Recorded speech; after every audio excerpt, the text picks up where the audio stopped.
Okay, so I had to restart the live stream, and I'll only do this just once because, well, I do want to honor the Queen's passing or whatnot. And I lost connection, so I had to start over. But the reason why I decided to share this just for a little bit is because a man from my state actually is watching the Queen's journey, and I know that regardless of other stuff that happened in the past for people to not enjoy my videos, I just thought I can actually share. Why is it one person and zero? That's weird. Okay, like I don't know why I basically lost connection of my Wi-Fi, but I just thought for anyone that may stumble my live stream later, I can actually just share of just basically me just watching the Queen passing by. So quiet and respectful the whole time, and in waiting, everyone was talking to each other, sharing treats, sharing memories. It was phenomenal, really. Yeah. So you're still quiet? Yeah. What will you do now the rest of the day? Just for a cup of tea. that's the most British thing I've ever heard. I love that.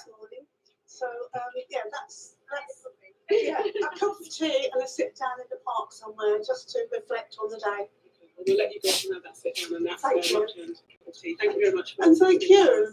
Thank you. Thanks for speaking. Bye-bye. As I said, many people still here. There's one gentleman I'd like to introduce to you who's come all the way from Arizona for this. Yes, in America. Why did you feel that you had to be here today? It's probably one of the most historic moments in the foreseeable future. And I don't know if the monarchy will survive long enough to ever see this again. And not in my lifetime will there be another monarch who reigned for 70 years, who was also as beloved by the British people. Hi, boy lying on the ground there. When the coffin went by, there was two I think. lorry drivers, big elderly men, tattoos, and they began sobbing. And as an American, it's very difficult to understand what the Queen means to people until you're here and you're talking to people of all different walks of life about what it means to them and seeing their reaction. Because if a president died, you would never have this type of turnout. Tell us about the moment you heard the news of the Queen's passing. Obviously, you were in America, still in America at that point. So it was very early in the morning. I subscribed to Sky News on YouTube, and I saw it was just a purple square with her face, and it just said "Queen dies." And I immediately clicked on it, and it was a live feed.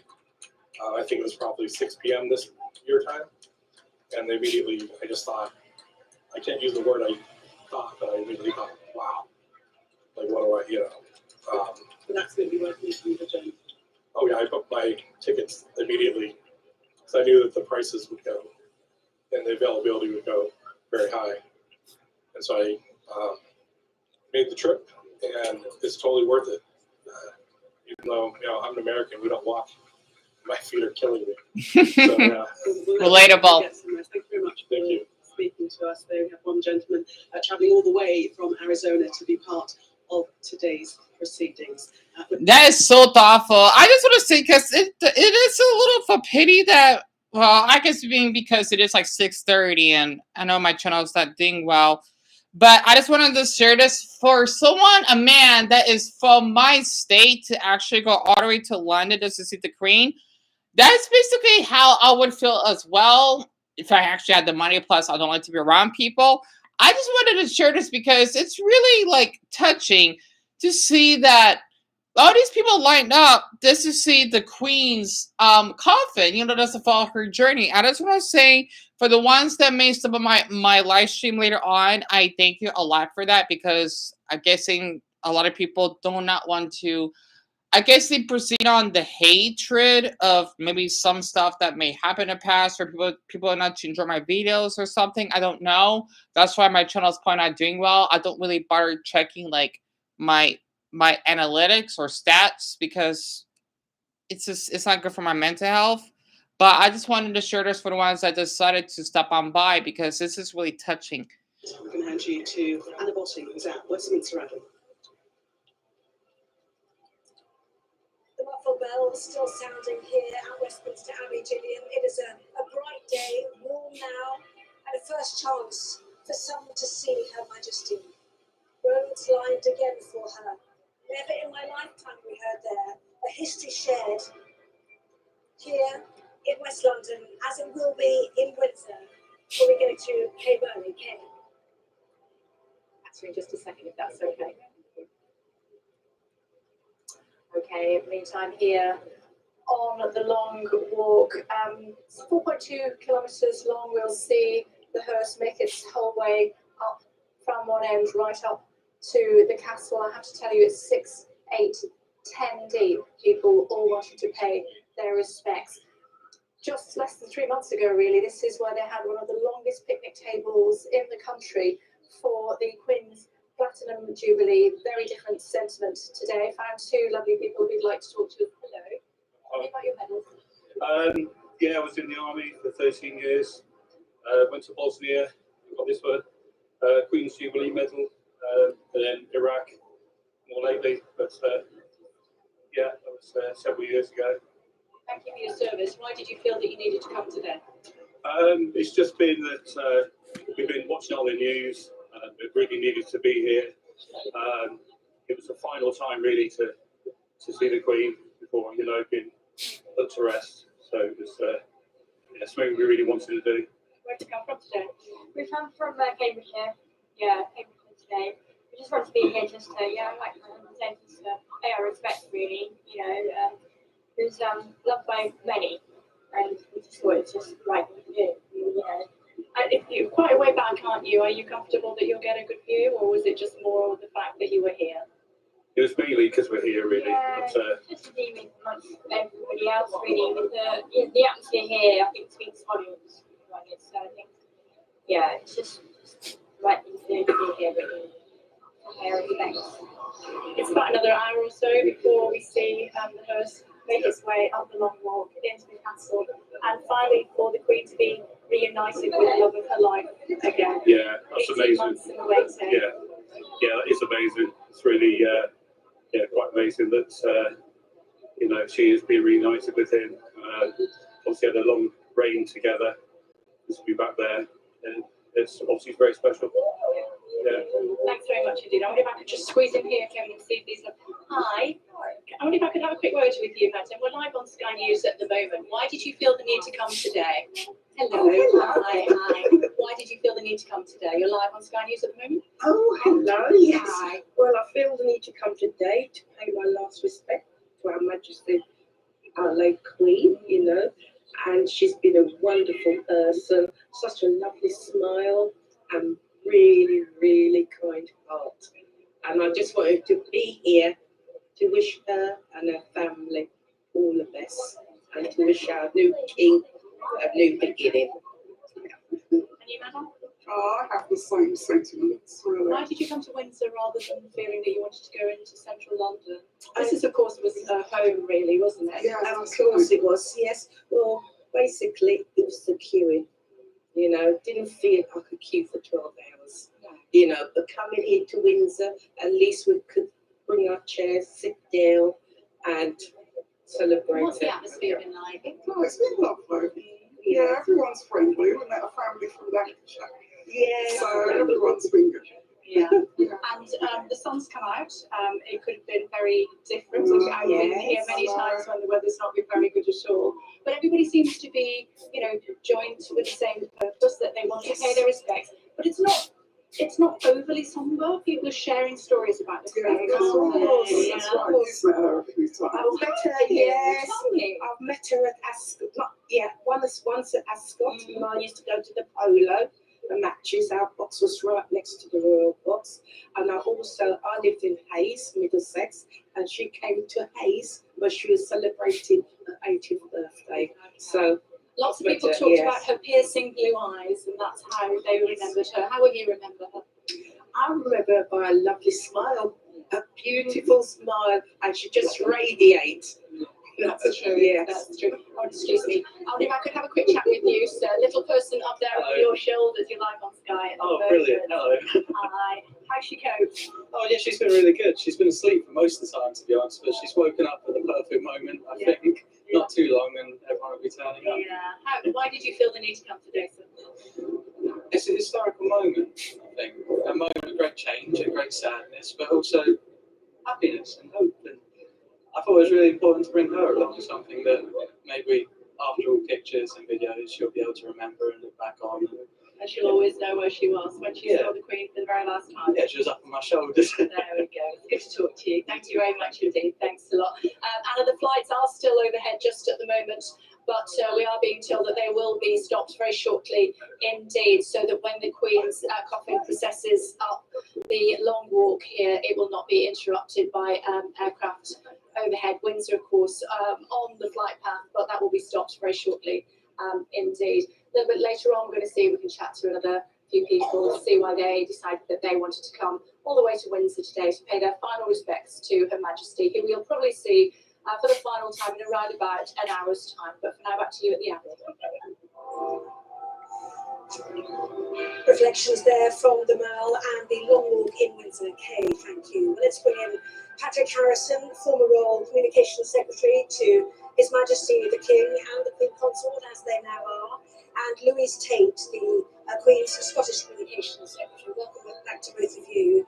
And we heard reflections there from the crowds who wanted to come out and see this moment. Yes, absolutely. And I'm really struck today by the finality of all of this. Over the last 10 days, we've always known there's going to be another day, there's another event to look forward to. But this really is it. This is the final goodbye. And we're seeing it in a number of ways. This morning here, a very poignant service, I thought. And I was particularly taken when the choir started singing. And I'm sure others had moments through that service when they were particularly taken by what they were watching and listening to. And now, of course, people saying their goodbye as the hearse makes its way through London and on its way to Windsor. We've seen crowds applauding, we've seen crowds cheering, we've seen some flowers thrown, everybody wanting to be able to be part of that final goodbye. There is a sense of history being made here, being watched by all of us. But the word finality is so hard, is it not, Louise, for all of those who are bidding farewell to their Queen? Of course, it was a day that was inevitable after the last 10 days that we've seen. As Patrick said, there was always a something else and a something else, but today is the final goodbye, and I was particularly struck. As Patrick said, there's different moments, no doubt, over the last 10 days, but today, the mass pipes and muffled drums, of course, would get me, but the diversity in that group really was just wonderful to see. And then, of course, Her Majesty's coffin pulled by the ratings from the Royal Navy. But what struck me also was seeing Her Majesty's equerry and former equerries walking alongside the coffin. And then 3 pages behind that. And, you know, she's been a constant in all our lives for so long. In so many ways, they were constants in her life for so long. And I watched inside as the ladies in waiting and former Lord Chamberlains were there, Lord Airlie and the Countess of Airlie. And I've had the wonderful opportunity to speak to them. And one of them was indeed there on that day in Kenya when the Duke of Edinburgh broke the news. And, you know, to think that she has been, and others have been with her for such a long time.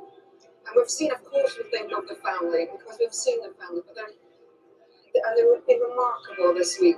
But I think of those other people who she has been a constant for, and that was reciprocated. They were a constant for her. And saying goodbye in that finality must have just felt overwhelming. There is a letting go that has to happen today, Rhiannon. Also for her family, a private service that we will not see, but for her, reunited with her family, her mother, father, sister, and of course her husband. Again, as we've seen right throughout the last week, we saw the royal family really supporting the Queen, there around her, as they were in life, now in death. And they are all now heading to Windsor, where they will eventually, much later on this evening, be able to say the private goodbye at the burial service. But I think today at Westminster Abbey, it was dignified, it was emotional, but I think we saw all of those facets that made up what was a remarkable life, all of the different elements that mattered so much to her. So whether that was the military, the men and women of the Navy who were pulling that gun carriage, their heads bowed, paying the ultimate tribute really to their most loyal commander-in-chief. You then also had the family, of course, and we saw the new king and his now heir, Prince William, arriving at Westminster Hall together. This sense of a united front when it came to this moment, which we know for the king has been so important for him. Yes, he's had all of those constitutional responsibilities to carry out this week, but for him, his primary focus has been on leading his family and leading the nation in this moment of mourning.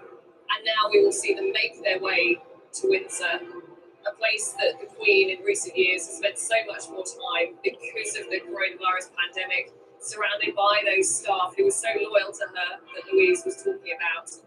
And in Windsor, they will eventually get to say their final goodbye.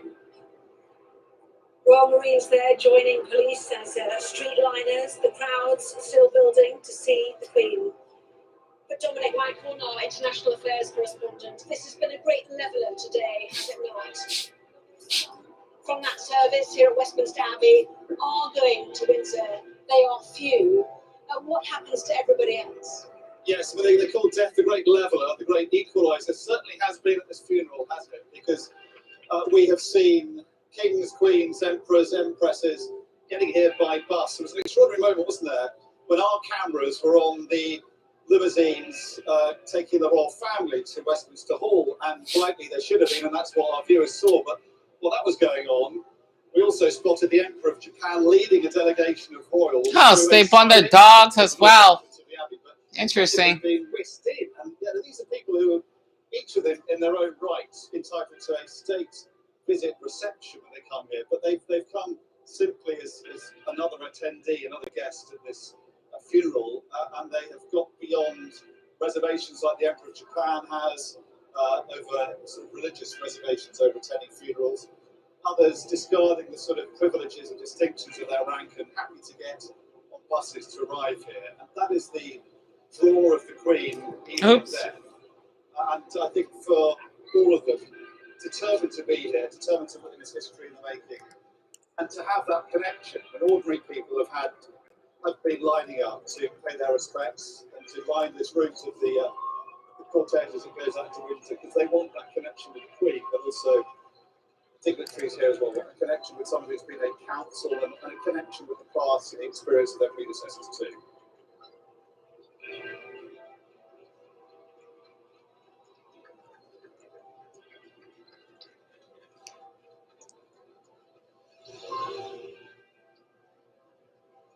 The cheers, the applause. From China to Liechtenstein, the Pacific Islands. It's extraordinary how a woman of so diminutive in stature has such a... Yes, but it's the fact that she reigned so long. It's the fact that also she had this personality. And if you were a president, American president in office for just 4 to 8 years, you could meet her, you could talk to her about the great presidents of the past. If you're a king or a queen, you could also talk to her about that. So she had that counsel, that wisdom that she could bring to these distinguished guests, and that's why they want to be here. She was the most famous person in the world. They want to be at the biggest international event of this century. And thanks, we heard from the royal family. How will the Queen feel watching these pictures of the flowers thrown into the streets there? Grateful to those people who queued for hours and hours, either in Edinburgh or here in London. They'll be incredibly touched by the enormous emotion and support that's been shown over the last few days. Support for the Queen and remembering the wonderful 70 years of service that she gave. But we've also seen lots of support for the King and other members of the royal family as well. And I'm sure that they will draw strength and comfort from that. And it's really remarkable, isn't it? Here is a lady who is connected with all the great and the good, the emperors and the kings and the queens, but also you and I, just ordinary people who are throwing flowers on that route now and just want to say one final thank you. The gratitude so clear to see, and the tributes we've heard, Louise, throughout the last 11 days, her kindness, her thoughtfulness, her attention to detail. This was a woman who cared. Undoubtedly. She was most extraordinary at understanding people, reading people. We've heard this time and time